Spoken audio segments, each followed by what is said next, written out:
बबडू, चल पटकन आंघोळीला, शाळेत जायचं आहे ना?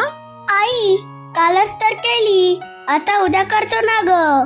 मला कंटाळा येतो रोज रोज आंघोळ करायचा. मला नाही आवडत रोज आंघोळ करायला.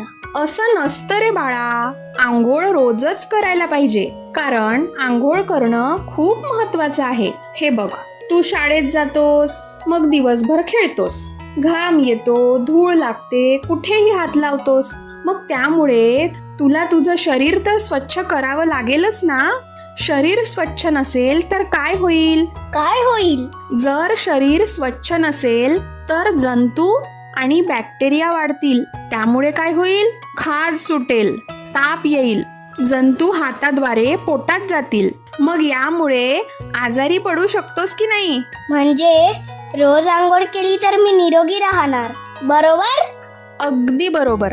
आणि आंघोळीमुळे